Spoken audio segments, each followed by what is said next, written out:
우리 주님 가르쳐 주신 기도로 예배를 시작하도록 하겠습니다.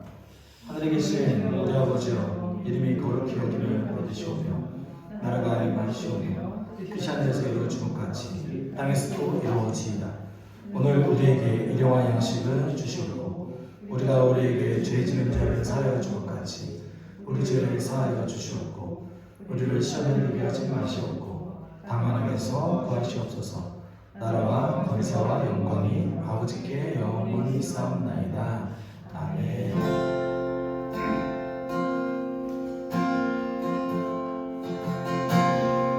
우리 함께 고백합시다. 주님, 내가 주의 장막을 사모합니다.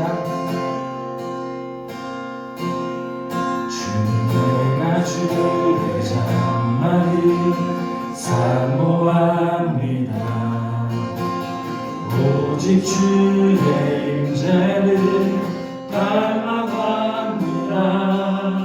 주의 집에서의 하루가 다른 곳의 전날보다 좋으니 주 사랑 안에 머물며 사랑 노래합니다.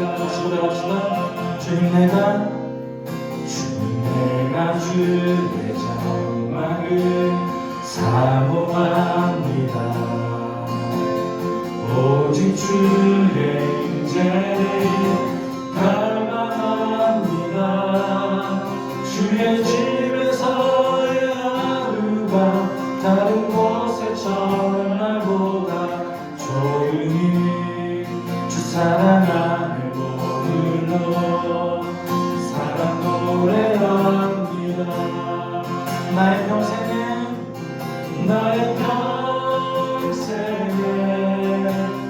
한 가지 소원, 주의 아름다우신 보며 사랑 노래하는 것. 나의 왕 되신 주님의 얼굴 구하며 주 사랑 안에 머물러 사랑 노래합니다. 나의 평생에 단 한 가지 소원, 나의 평생에 단 한 가지 소원, 주의 아름다우신 보며 사랑 노래하는 것. 나의 왕 되신 주님의 얼굴 구하며 사랑 안에 머물러 사랑 노래합니다. 주님, 내가 주의 장막을 사모합니다. 오직 주의 임재를 갈망합니다. 주의 집에서의 하루가 다른 곳의 전날보다 좋으니 주 사랑 안에 머물며 사랑 노래합니다. 나의 평생에 단 한 가지 소원, 나의 평생에 단 한 가지 소원, 주의 아름다우신 보며 사랑 노래하는 것. 나의 왕 되신 주님의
은혜 만사 분께 나서서 의에 주고 목이 마르니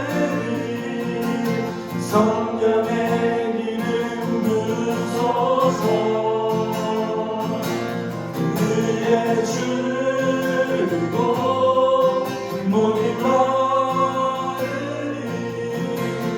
내 잠이 채워 주소서 의에 주리고 의에 주고 목이 마르니 성령의 기름 부으소서 의에 주고 목이 마르니 내 자리를 채워 주소서 성령으로 채우사 성령으로 채우사 주보게 하소서 주의 임재 속에 은혜하게 하소서 주 뜻대로 사랑하리 세상 끝날까지 나를 빚으시고 새나 열어주소서 의에 주고 목이 마르니 성령의 기름 부으소서 의에 주고 목이 마르니 내 잔을 채워 주소서 의에 줄이고 의에 줄이고 목이 마르니 성령의 기름 부으소서 의에 줄이고 목이 마르니 내 잔을 채워 주소서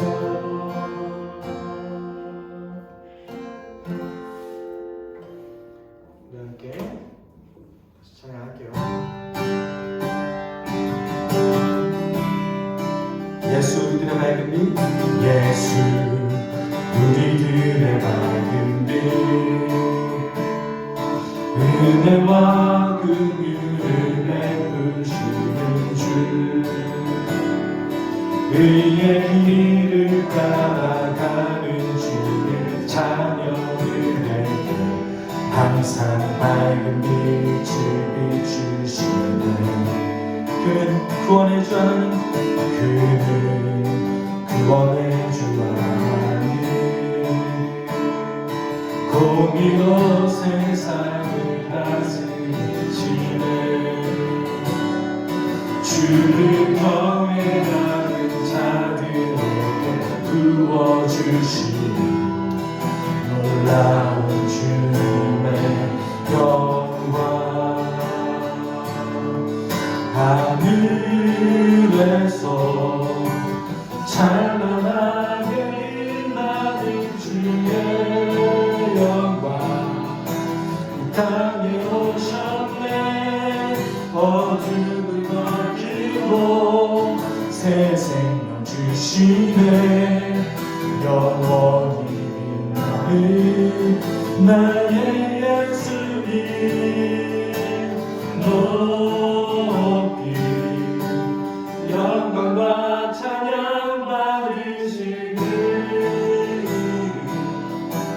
경배합니다 슬픔을 거두고 내게 자유 주시네 기쁨의 노래를 영원한 나의 예수께 다시 고백합시다 예수 예수 우리들의 밝은 빛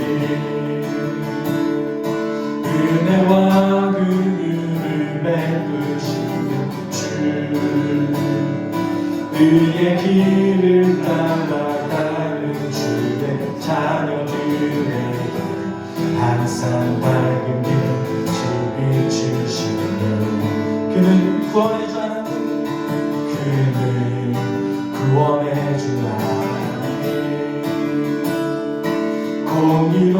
세상을 다스리시네.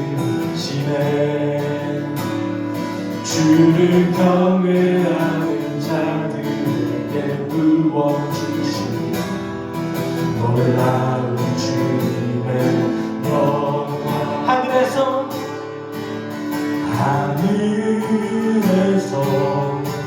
찬란하게 빛나는 주의 영광 땅에 오셨네.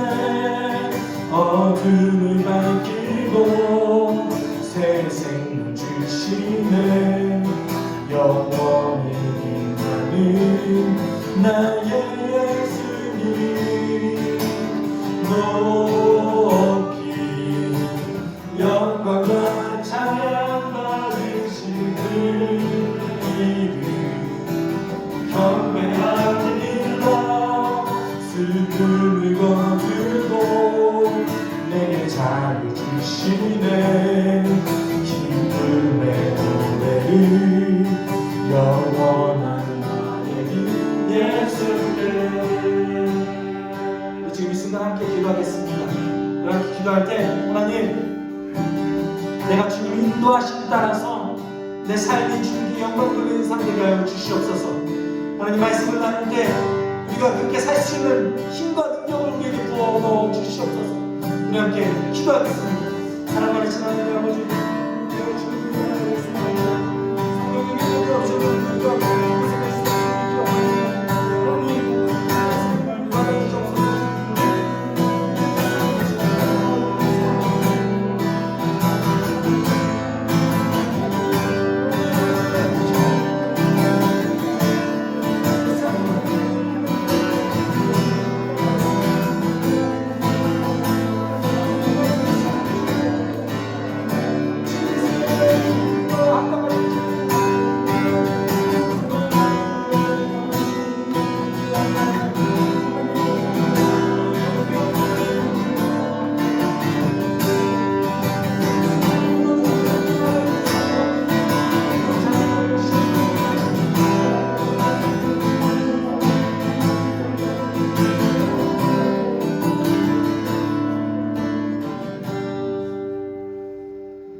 사랑과 은혜가 풍성하신 하나님 아버지 감사합니다.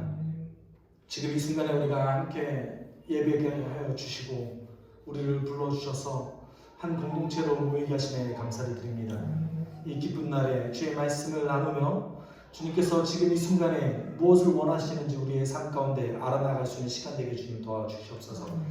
전하는 자나 듣는 자나 주님의 능력 가운데 거하게 주님 도와주시옵시고, 주님 특별히는 오늘 교회 공동체와 우리가 세상 속에서 어떻게 살아가야 되는지 함께 나눠갈 때에 성령님 우리 가운데 지혜를 넣어주시고 그 주님의 뜻 아래서 살아갈 수 있는 힘과 능력을 불어넣어 주시옵소서.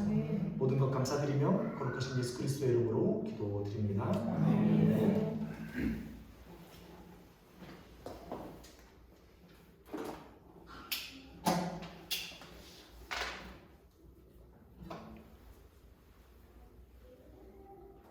네, 오늘 함께할 말씀은 베드로전서 3장 8절에서 12절입니다.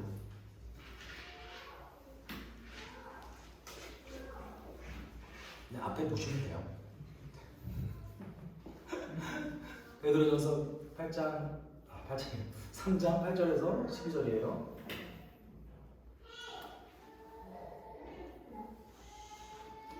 네.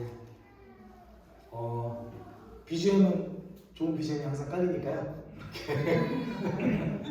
네. 제가 마지막 곡을 너무 낮게 잡고 찬양을 해서 목이 살짝 우리가 제가 한 구절, 여러분이 한 구절 이렇게 교독하도록 하겠습니다. 마지막으로 말합니다. 여러분은 모두 한 마음을 품으며 서로 동정하며 서로 사랑하며 자비로우며 겸손하십시오.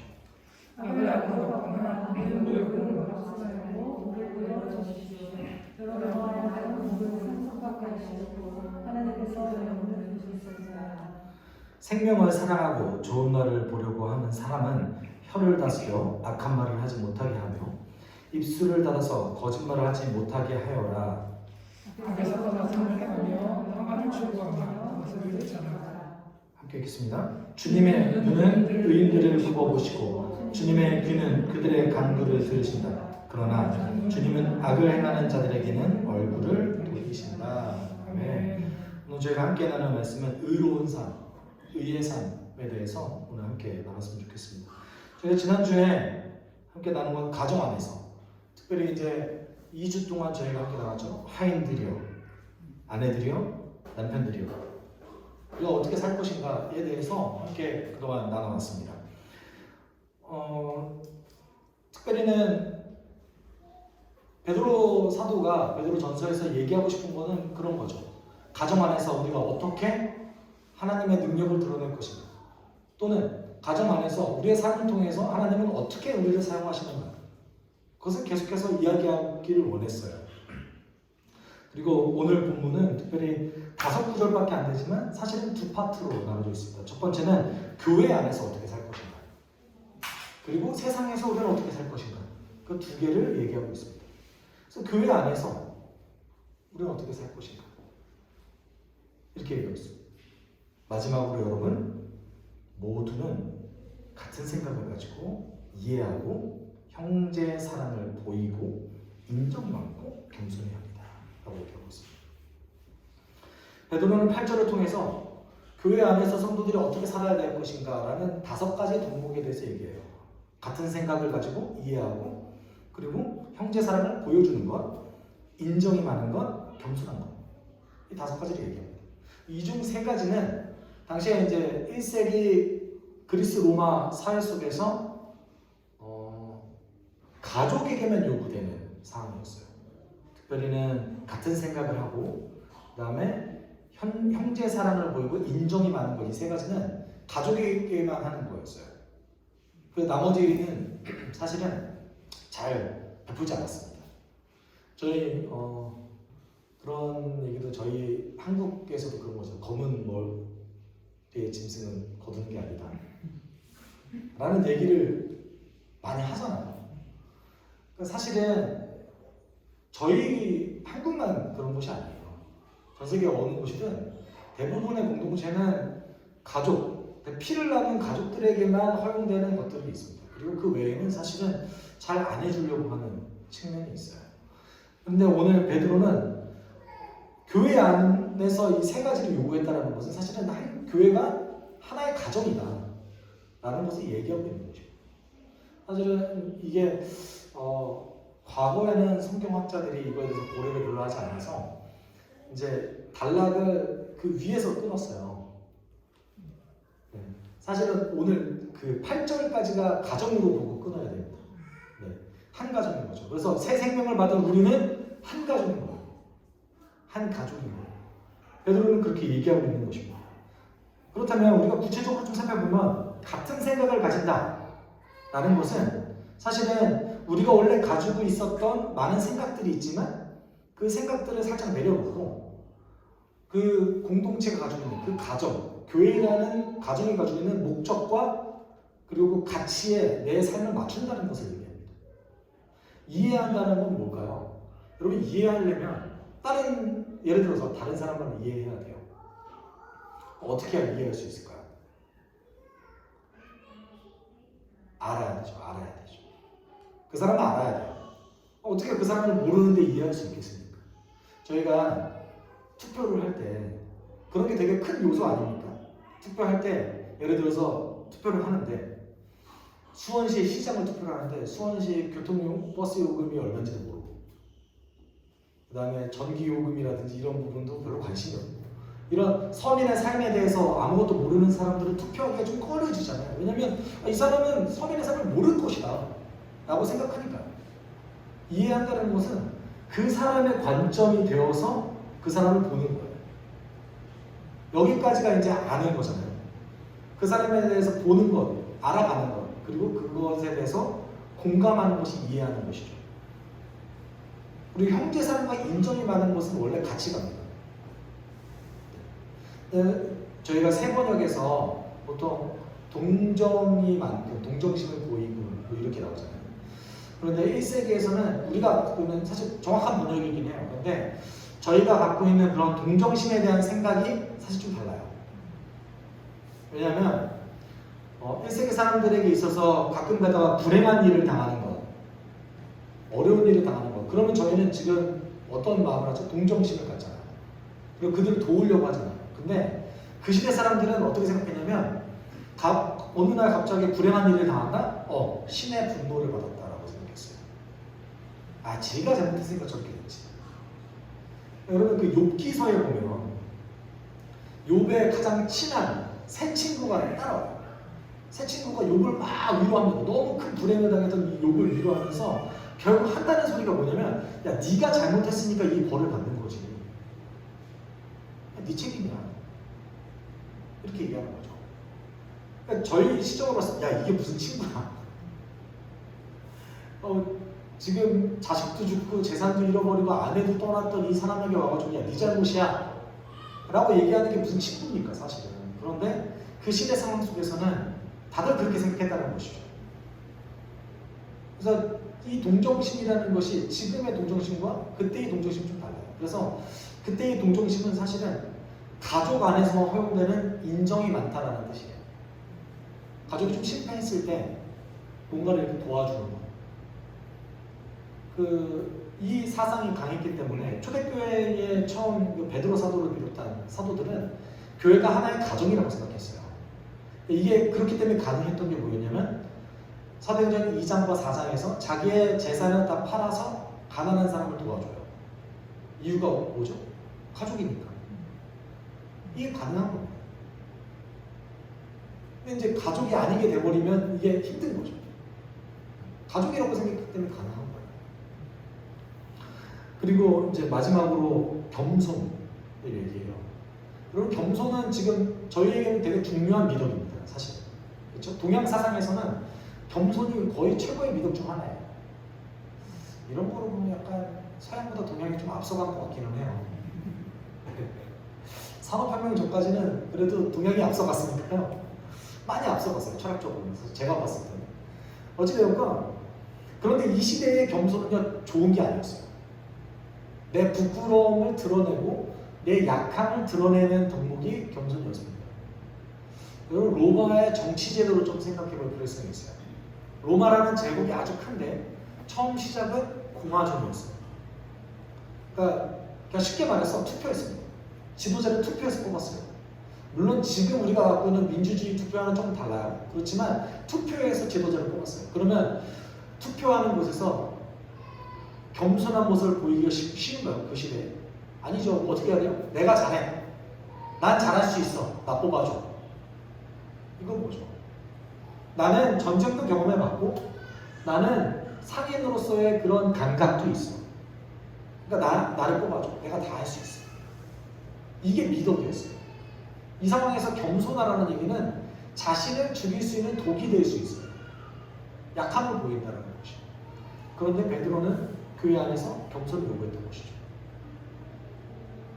지금 베드로가 하고 있는 얘기가 사실은 그 시대 사람 속에서 그 시대 상황 속에서는 조금 다른 얘기를 하고 있어요. 왜냐하면 잘 생각해 보세요. 지금 21세기를 살고 있는 현대에서도 여러분 안 믿는 남편이 있다고 생각해 보십시오. 안 믿는 아내가 있어요. 그럼에도 불구하고 안 믿는 남편과 아내가 있는 한 가정을 이루고 있는데 그 믿는 사람이 교회를 가족이라고 생각한다고 생각해 보십시오. 불쾌히 여기겠죠. 실제로 그러잖아요. 우리 가족이 있는데 무슨 저 사람들이 가족이야. 불쾌하죠. 로마 시대는 더 심했어요. 로마 시대에는 마치 그 가정의 그 어떤 질서를 깨트리는 사람들이라고 생각을 했습니다. 그럼에도 불구하고 베드로가 이렇게 전했던 것이죠. 우리는 새 생명을 받았으니까 새 생명을 받은 하나님의 자녀는 한 가족이다 라고 얘기한 겁니다. 그리고 겸손하라.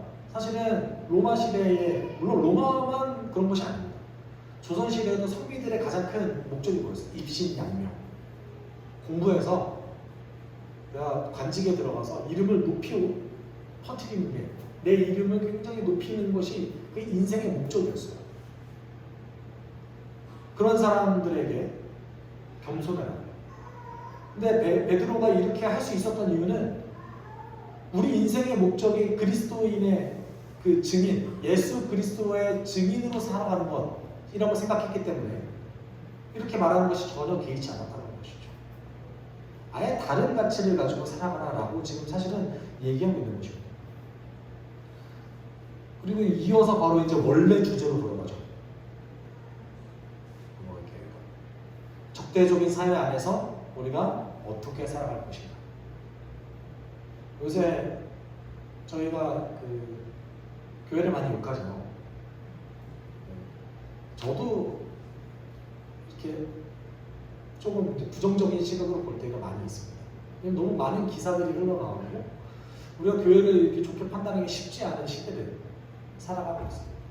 이제는 믿는 사람들에 대해서 적대적인 사회 문화가 형성되고 있는 그런 시대 속에서 우리 살아가고 있습니다. 이때도 그랬죠. 이 시대 속에서 베드로가 이렇게 얘기합니다. 악을 악으로 갚거나 모욕을 모욕으로 갚지 마십시오. 반대로 축복하십시오. 여러분이 복을 상속받기 위해 부름을 받았기 때문에 그렇습니다. 라고 얘기합니다.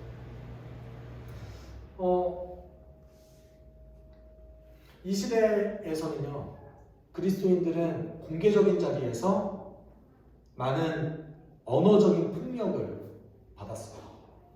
특별히 로마 정부는요, 그리스도인들을 아주 불온한 단체라고 이제 여기기 시작했습니다. 그래서 이유가 있어요.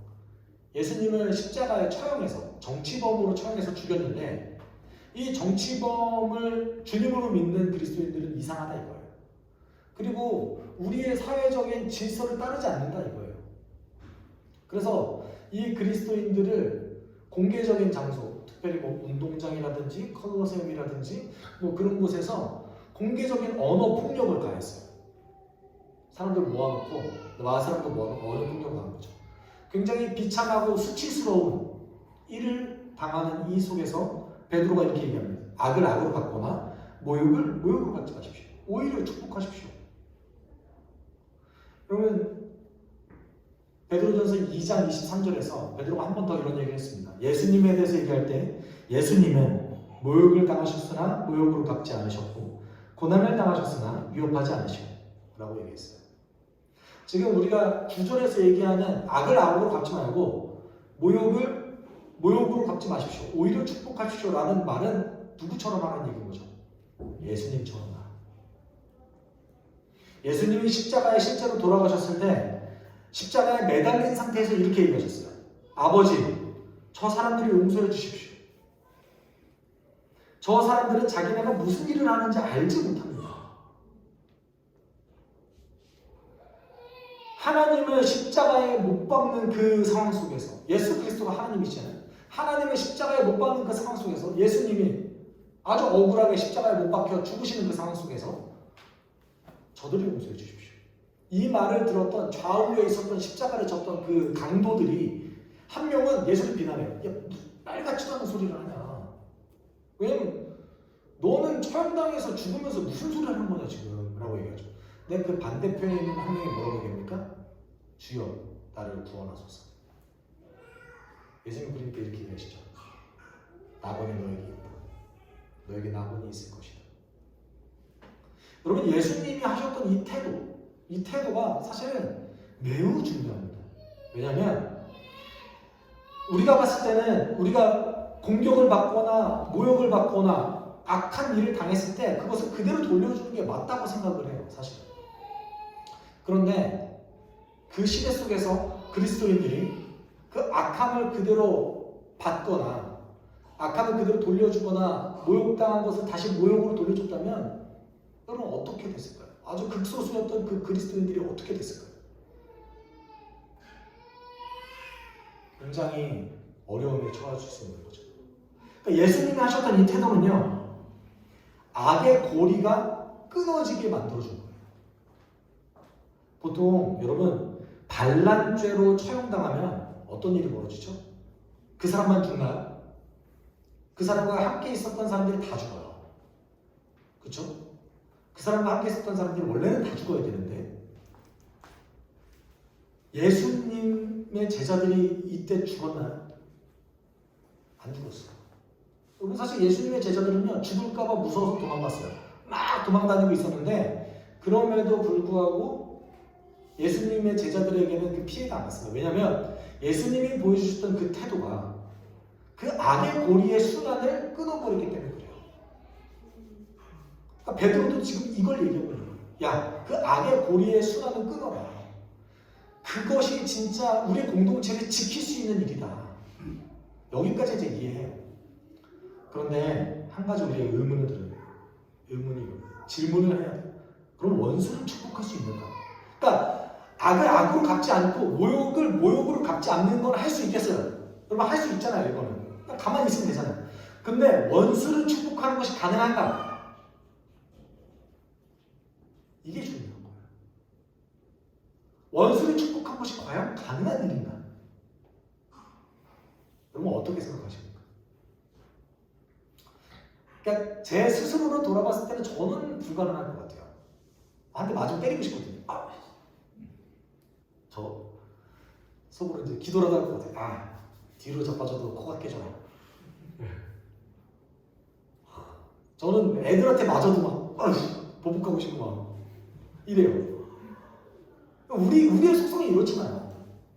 특히 운전하시는 분들,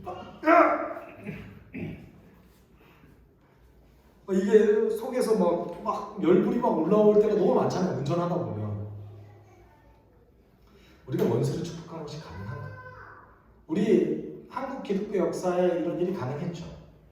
혹시 누구신지 아십니까? 손영원 목사님. 두 아들을 죽였던 자를 자신의 아들로 입양하셨죠. 말도 안 되죠. 어떻게 이게 가능했을까요? 어떻게 이게 가능했을까요? 우리는 그렇기 때문에 이 구절을 한번 살펴봐야 됩니다. 원수를 축복하는 것이 가능한가? 가능해요. 근데 어떨 때 가능한가? 같이 읽을까요? 그러나 성령의 열매는 사랑, 기쁨, 화평과 인내와 친절과 선함과 신실과 온유와 절제입니다. 이러한 것을 막을 방법이 없습니다. 근데 여기서 그러면 원수를 축복하는 것이 가능하게 만들어주는 성령의 열매는 무엇인가? 그것이 바로 온유입니다. 그러면 온유가 왜? 어떤 성령의 열매인가 온유가? 여러분 민수기 12장 3절에서 모세를 향해서 하나님 이렇게 얘기하셨어요. 모세는 이 땅 모든 사람 가운데 가장 겸손한 사람이다라고 얘기하지만 사실 여기서 얘기하는 겸손이 아니라 온유예요. 온유입니다. 베드로전서 3장 4절, 16절, 15절에 등장하는 그 온유도 동일한 단어예요. 동일한 어원을 썼어요. 그러면 왜 하나님께서 12장 3절에서 갑자기 모세에게 야, 이 사람이 가장 온유한 사람이라 라고 얘기했을까요? 이유는 자신을 공격하는 사람들을 위해서 용서를 빌었거든요. 모세가 자신의 아내였던 십보라가 죽자 구스 여인, 지금으로 말하면 에디오피아 여인을 아내로 맞이했습니다. 맨날 거룩하다고 얘기했던 이 모세가 이방 여인을 아내로 맞이하자 자신의 형이었던 아론과 미디안이 공격했어요. 야, 너 무슨 짓을 하는 거야 지금? 너가 이방 여인을 만나면 어떡해? 그랬더니 하나님이 모세를 공격했던 미디안과 아론을 치셨어요. 특별히 미디안에게 병이 걸리게 됐죠. 그때 모세가 용서를 구했습니다. 그럼 모세는 이것만이 아닙니다.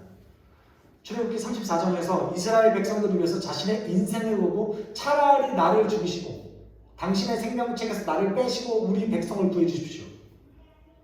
민수기 14장에서는 자신을 죽이고 모세를 죽이고 다시 이집트로 돌아가려고 했었던 그 이스라엘 백성들을 위해서 하나님 제발 저들을 용서해 주십시오. 이게 온유예요. 근데 이게 어떤 거예요? 성령의 열매라는 겁니다. 여러분 성령님께서 도와주셨을 때 원수를 축복하는 것이 가능하다. 성경은 얘기하고 있어요. 원수 축복하는 것이 불가능하죠. 사실 불가능해요. 말도 안 되는 얘기예요. 사실은. 손영원 목사님 같은 분이 대한민국 역사에 한두 명 나왔어요. 한두 명. 그러면 한두 명 나왔어요. 한두 명. 원수를 사랑하는 그 단계까지 이르신 분이 한두 명 나왔다고요. 예수를 믿는 사람이 그렇게 나왔는데 이거는요. 물론 그 이후에 원수를 사랑하시는 분들이 있죠. 그렇지만 아들을 죽인 사람을 어떻게 인정합니까? 말도 안 되죠. 이게 성령의 열매라는 거예요. 우리 힘으로 못한다 이겁니다. 우리 힘으로 못한다 이거예요. 마지막으로 베드로가 이렇게 얘기하죠. 미친 도망자의 다윗의 노래. 미친 도망자. 그것을 인용합니다. 여러분 10절, 11절, 12절에 다 사실은 9절을 다시 한번 반복해서 얘기하는 건데 인생을 사랑하고 좋은 날을 원하는 자마다 반드시 악한 말과 기만하는 입술을 멈춰야 합니다. 그들은 반드시 악에서 돌아서고 좋은 일을 행하며 평화를 찾고 이를 수행해야 합니다. 그 이유는 주님의 눈이 악한 의인을 향하고 주님의 귀가 기도하는 자들에게 귀 기울이기 때문입니다. 그러나 주님은 악을 행하는 자들에게 얼굴을 돌리십니다. 여러분, 이 다윗의 노래 사실은 시편 34편을 베드로가 인용하면서 9절을 사실은 다시 한번 반복해서 얘기한 거예요. 악을 악으로 갚지 말고 모욕을 모욕으로 갚지 마라. 평화를 위해서 노력해라. 너를 그렇게 노력하는 너를 하나님께서 보실 것이다. 너의 기도를 하나님 들으실 것이다. 그런데 왜 굳이 다윗의 노래를 베드로가 인용했을까요? 베드로가 원했던 것은 다윗의 심정이에요. 다윗이 골리앗을 돌판매로 죽이죠. 그리고 이스라엘 백성들이 뭐라고 얘기하냐면 사울은 천천히고 다윗은 만만입니다 라면서 막 다윗을 막 응원하고 마치 찬양을 해요. 그럼 왕의 입장에서 이건 좀 위험하잖아요. 그래서 사울은 다윗을 죽이려고 합니다. 다윗이 도망가요. 근데 도망갈 곳이 없어서 자신이 평생을 쌓아왔던 블레셋까지 도망갑니다. 그리고 그 블레셋의 왕이었던 아기스 왕 앞에서 이제 망명 요청을 해요. 내가 여기 있을게요. 저 받아주세요. 망명 요청을 합니다. 그럼 삼국지 읽어보셨으면 조조가 관우를 얻기 위해서 그렇게 막 노력을 하잖아요. 그렇죠? 만부장이 들어오는 거예요. 만인적이 한 명 들어오는 거랑 마찬가지입니다. 아기스 왕은 되게 좋아해요. 좋아하는데 이때 아기스 왕의 신하들이 이렇게 얘기해요. 이렇게 많은 사람을 죽였던 우리를 이렇게 공격했던 다윗을 왜 받아들입니까? 사울은 천천히고 다윗은 만만이다. 그만큼 많이 죽이지 않았습니까? 이때 다윗이 이렇게 얘기합니다. 이런 행동을 해요. 그래서 그는 그들이 보는 앞에서 미친 척하였다. 그들에게 잡혀있는 동안 그는 미친 사람처럼 행동하여 성문 문자 위에 아무렇게나 글자를 극적거리기도 하고 수염에 침을 질질 흘리기도 하였다. 여러분, 이스라엘의 영웅이었던 국민 영웅 다윗이 적군 앞에 가가지고 침을 질질 흘리면서 벽에 이렇게 극적거리는 거예요. 이러면서 얼마나 비참해요. 이때 다윗이 썼던 노래가 이거예요. 인생을 즐겁게 지내고자 하는 사람, 오늘 말씀이죠. 좋은 일을 보면서 오래 살고 싶은 사람, 악한 일을 피해라. 선한 일을 하여라. 평화를 찾기까지 있는 힘을 다해라. 주님의 눈은 의로운 사람을 살피시며 주님의 귀는 그들이 부르짖는 소리를 들으신다. 여러분, 하나님이 지금 다윗의 목소리를 들으셨나요? 아니요. 다윗 미친 척하고 있잖아요. 다윗이 하나님을 위해서 그렇게 전투하고 싸웠는데 버림받았잖아요. 이스라엘에서 버림받아서 도망치고 있잖아요. 그때 다윗이 했던 노래가 이거예요. 자신의 소망을 품고 얘기한 거예요. 하나님 날 보시겠지. 하나님 내 기도를 들으시겠지. 내가 악함을 악함으로 갚지 말고 선을 행해야겠다. 내가 선을 행하기 위해서 최선을 다해야겠다. 내 인생을 걸어야겠다. 다윗의 소망이었던 것이죠. 결국 그 아기스 왕 블레셋에서 도망쳐서 동굴로 도망갑니다. 동굴로 도망갔을 때 다윗은 아주 놀라운 경험을 해요. 여러분 보십시오. 그들뿐 아니라 여기서 그들은 다윗의 형제들이에요. 그곳에서 다윗에게 모여드는 사람이 누구였는지 봅시다. 압제받는 사람들. 빚에 시달리는 사람들, 원통하고 억울한 일을 당한 사람들도 모두 다윗의 주변으로 몰려들었다. 이렇게 해서 다윗은 그들의 우두머리가 되었는데 400여 명이나 되는 사람이 그를 따랐다라고 얘기하고 있습니다. 다윗이 도망다녔어요. 미친 척까지 했어요. 절망했습니다. 그렇지만 그 가운데에서 하나님이 이렇게 노래했죠. 오늘 본문 속에서 나왔던 악을 악으로 갚지 않고 내가 선을 행하기 위해서 최선을 다하겠다. 하나님 지금 날 보고 계실 것이다. 이 경험을 했을 때 다윗에게 놀라운 일이 벌어지죠. 주변에서 약한 사람들이, 자신과 같이 어디에다 마음 둘 곳이 없는 사람들이 다윗을 따르기 시작했습니다.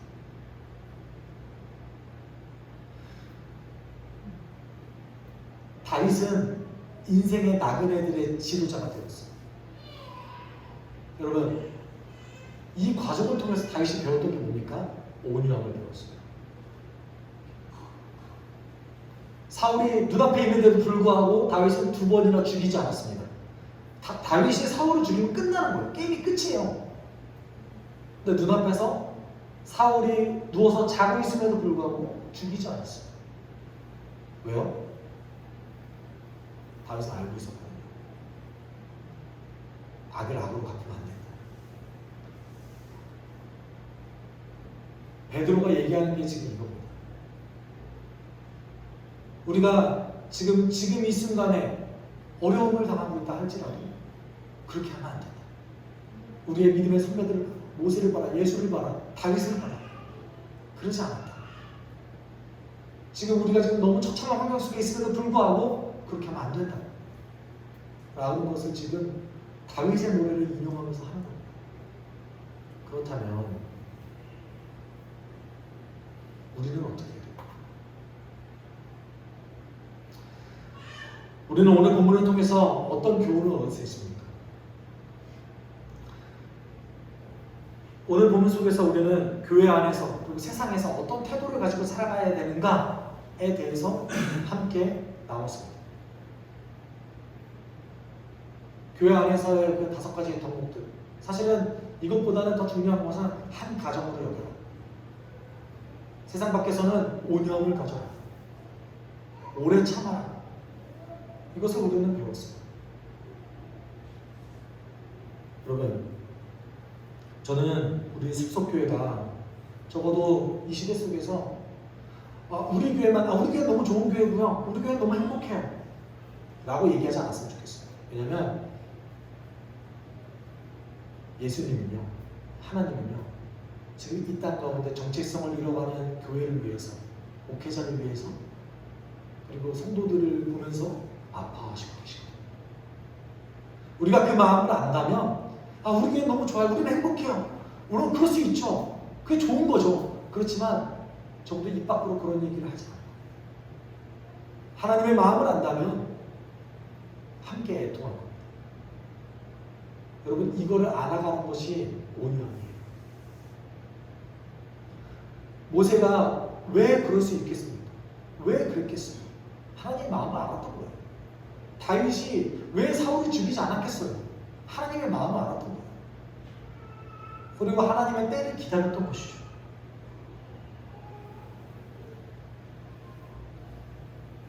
누구보다 앞서서 이 땅에서 하나님께서 교회를 세우신 이유를 다시 한번 느끼고 그를 위해 기도하고 행동하는 우리가 되었으면 좋겠습니다.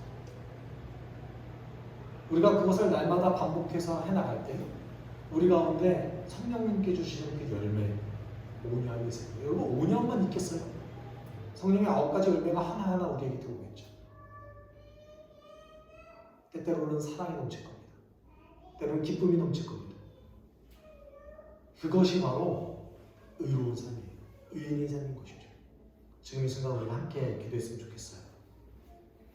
함께 기도할 때 하나님, 우리에게 주님 성령의 능력을 불어주십시오. 제가 참는 것까지는 하겠는데요, 내 마음속 깊숙이 있는 그 분노와 억울한 일을 당했을 때의 그 표출하고 싶어하는 그 욕망은 사실 견디기가 쉽지 않습니다. 주님, 저를 도와주셔서 제가 그런 일을 당할 때마다 주님 주신 힘으로 살아갈 수 있게 주님 도와주십시오. 그런 일을 당할 때마다 주님 주신 힘으로 참고 결국에는 그들도 살아갈 수 있는 우리 그리스도인 되게 주님 도와주십시오. 라고 함께 기도하도록 하겠습니다. 사랑 많으신 하나님 아버지 감사합니다. 하나님 성령의 능력으로 우리가 주님 안에서 온전히 살아가고 성령의 능력으로 우리가 주님 안에서 살아갈 때에 하나님께서 주셨던 그 소망을 품고 살아가기를 소망합니다. 하나님 아버지 이제 내 마음 가운데 주님을 보며 소망합니다. 주님이 있게 주님과 주님으로 동행할 때에 하나님 아버지 내가 오늘 당할 때는 그것을 나의 공헌을 가지고 표출하는 것입니다. 하나님 아버지 이제는 하나님을 위해서 살아갈 수 있는 우리에게 도와주십시오. 하나님 아버지 이제 내가 하나님 내가 힘든 때로는 정말 압제당하고 있을 때마다 하나님의 성령의 능력을 가지고 다윗과 같이 하나님 모세와 치살할 수 있는 우리에게 도와주십시오. 숫자 앞에서 악의 고리를 끊었던 것처럼 하나님 때때로는 우리가 공격을 받고 하나님 어머니 일을 생각하고 하나님 그것을 이겨낼 수 있는 힘을 받을 수 있는 하나님 도와여 주시옵소서. 하나님께 삶을 드리면서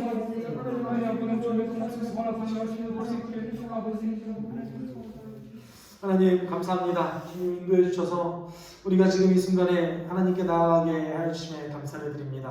주님 우리가 오념을 가지고 살아가게 주님 도와주십시오. 성령의 그 능력으로 우리 가운데 열매가 맺어지게 하여 주시옵소서.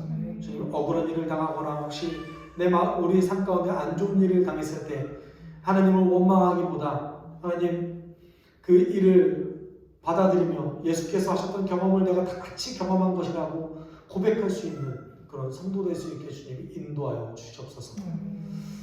감사드리며 그렇게 예수 그리스도의 이름으로 기도드립니다. 주 예수 그리스도의 은혜와 하나님의 사랑과 성령의 교통하심이 우리와 함께 모인 이 성도들 위해 교회와 세상 속에서 오념을 가지고 살아가기를 원하는 우리 성도들 위해 이제로부터 영원토록 함께 있을지어다. 아멘.